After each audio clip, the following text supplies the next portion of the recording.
Bismillahirrahmanirrahim. Assalamualaikum warahmatullahi wabarakatuh.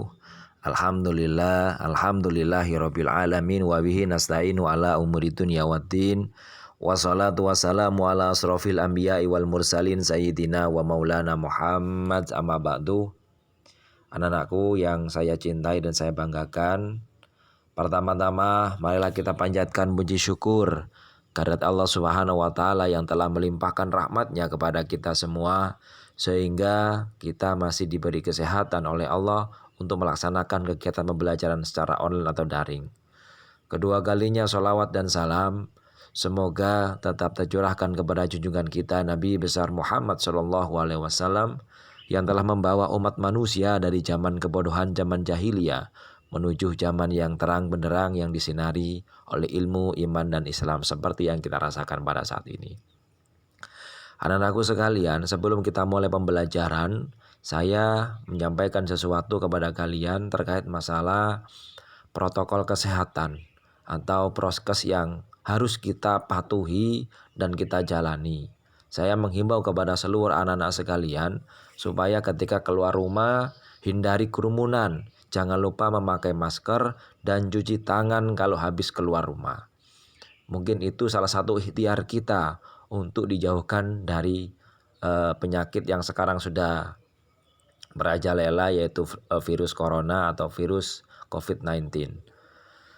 Baik anak-anakku sekalian, di pertemuan yang kedua ini menyambung dengan pembelajaran di pertemuan pertama. Di sesi pertama kita sudah nyampe di halaman 13. Kalian bisa melihat di buku paketnya itu kita akan belajar tentang kitab Allah Subhanahu wa taala sebagai petunjuk bagi manusia. Kitab-kitab yang diturunkan Allah Subhanahu wa taala kepada manusia melalui para utusannya dimaksudkan agar dijadikan petunjuk bahwa keberadaan manusia di muka bumi karena manusia diciptakan oleh Allah Subhanahu wa taala, maka hanya kepadanya lah manusia menyembah. Allah Subhanahu wa taala menciptakan manusia dengan penciptaan yang sempurna. Manusia diberi akal, hati nurani, dan nafsu. Hal ini dimaksudkan agar manusia bisa menjadi khalifah. Apa itu khalifah? Menjadi seorang pemimpin di muka bumi, sebagaimana tujuan diciptakannya. Khalifah atau pemimpin ya. Berkaitan dengan hal ini, manusia diberi petunjuk dan pedoman bagaimana harus menjalani kehidupan di dunia. Nah, manusia tujuan diciptakannya adalah sebagai khalifah, pemimpin di muka bumi. Oleh karena itu, oleh Allah diberikan yang namanya akal untuk berpikir, hati nurani bisa merasakan, dan nafsu untuk bisa dikontrol di situ. Nafsu ada nafsu yang tidak baik, ada nafsu yang baik.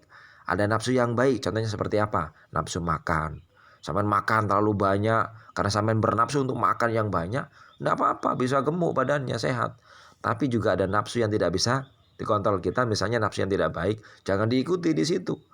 Cara mengontrolnya bagaimana? Sering-seringlah istighfar, sering-seringlah kalian puasa. Nah, Allah Subhanahu wa taala memberikan pedoman yang berisi hal-hal yang baik yang harus dilakukan dan meninggalkan hal-hal yang buruk atau tercela. Pedoman dan aturan ini tidak dimaksudkan untuk mengekang manusia, namun sebaliknya dimaksudkan agar kebahagiaan manusia di dunia ini menjadi sempurna. Nah, kesempurnaan kebahagiaan yang dimaksud adalah manusia dapat merasakan kebahagiaan hidup di dunia dan di akhirat. Oleh karena itu, diutuslah seorang nabi, diberikanlah petunjuk oleh Allah melalui kitab-kitabnya supaya kita menjadi manusia yang bisa bahagia di dunia maupun di akhirat ketika sudah meninggal dunia. Al-Quran sebagai kitab suci umat Islam. Nah, kalau kita beriman kepada Al-Quran, karena Al-Quran adalah kitab suci umat Islam, dan kita harus iman kepada Al-Quran. Iman, percaya, dan yakin. Kalau kita percaya dan yakin dan kita iman kepada Al-Quran, maka segala sesuatu yang diperintahkan oleh Al-Quran, maka kita harus mengikutinya. Dan segala sesuatu yang dilarang oleh Al-Quran, kita harus menjauhinya. Itu bukti bahwa kita beriman kepada Al-Quran. Al-Quran merupakan kitab suci dari Allah Subhanahu wa taala yang terjamin kemurniannya. Maksudnya, sejak awal diturunkan sampai sekarang, bacaan Al-Quran dan isinya tidak mengalami perubahan, baik penambahan maupun pengurangan.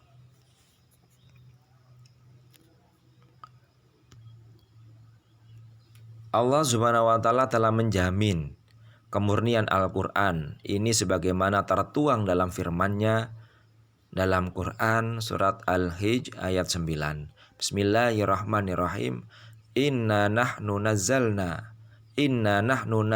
dzikra wa inna lahu lahafidun. Artinya, sesungguhnya kamilah yang menurunkan Al-Qur'an dan pasti kami pula yang memeliharanya. Al-Qur'an tidak hanya terjaga secara tertulis dalam mushaf seperti yang kamu lihat sehari-hari. Al-Qur'an juga terjaga dalam hati dan pikiran para penghafal Al-Qur'an yang jumlahnya jutaan. Dalam sejarah tercatat bahwa Al-Qur'an tidak diturunkan sekaligus kepada Rasulullah SAW. Seluruh ayat-ayat Al-Qur'an diturunkan secara bertahap, sedikit demi sedikit dan berangsur-angsur dalam kurun waktu 22 tahun, 2 bulan, 22 hari atau kurang lebih 23 tahun. Jumlah surat dalam Al-Qur'an sebanyak 114 surat.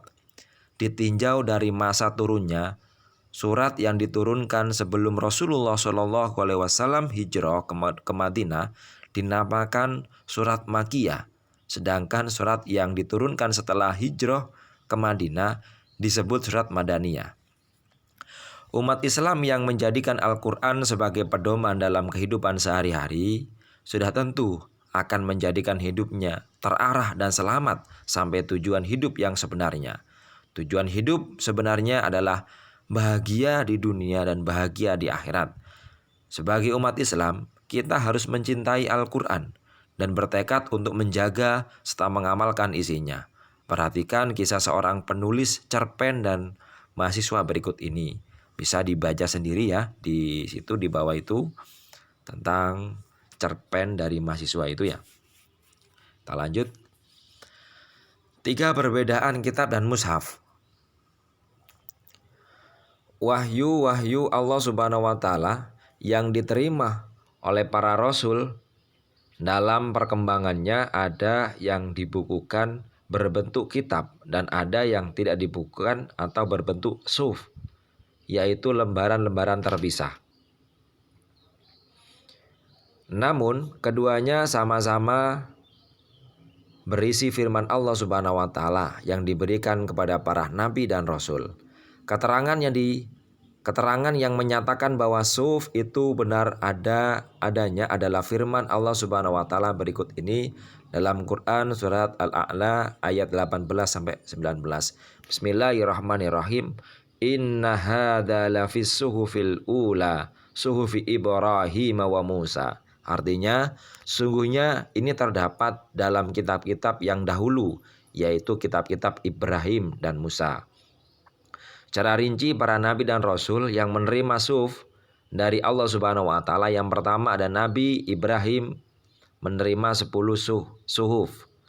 Dan yang berikutnya Nabi Musa menerima 10 suhuf. Kitab dan suhuf mempunyai persamaan dan juga perbedaan. Persamaannya adalah keduanya sama-sama firman Allah Subhanahu wa taala yang diturunkan kepada para rasulnya. Adapun perbedaan antara kitab dan suhuf antara lain yang pertama, isi kitab lebih lengkap daripada isi suhuf. Bentuk dari kitab sudah dibukukan, sedangkan suhuf masih berbentuk lembaran-lembaran yang terpisah. Kitab biasanya berlaku lebih lama daripada suhuf. Ini adalah perbedaan.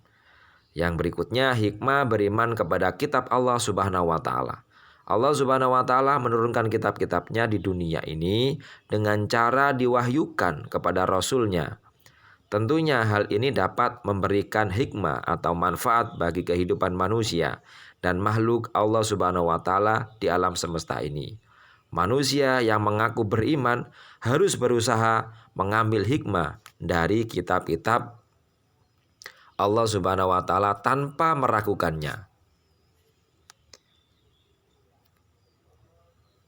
Adapun hikmah yang dapat diambil dari adanya kitab-kitab Allah sebagai berikut. Yang pertama,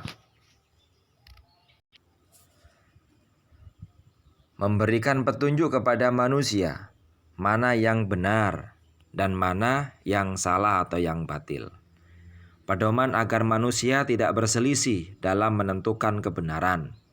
Yang ketiga, memberikan informasi sejarah kehidupan orang-orang terdahulu. Hal ini bisa menjadi pelajaran hidup yang berharga bagi umat manusia saat ini. Nomor 4, manusia dapat mengetahui betapa besarnya perhatian dan kasih sayang Allah Subhanahu wa taala kepada para hamba dan makhluknya. Nomor 5, manusia yang beriman akan dapat mengetahui dan membedakan mana yang baik dan mana yang buruk, karena di dalam kitab dijelaskan tentang perilaku yang baik dan buruk. Nomor 6, mensyukuri segala anugerah dan nikmat Allah Subhanahu wa taala, termasuk pemberian petunjuk yang benar melalui kitab-kitabnya.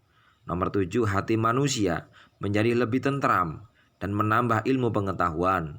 Nomor 8, memiliki sikap toleransi yang tinggi karena kitab-kitab Allah Subhanahu wa taala memberikan penjelasan tentang penanaman sikap toleransi, saling menghormati dan menghargai orang lain, bahkan pemeluk agama lain.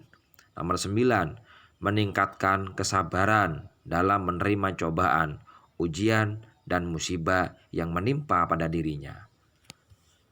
Untuk pertemuan yang kedua ini, mungkin kita cukupkan dulu sampai di sini.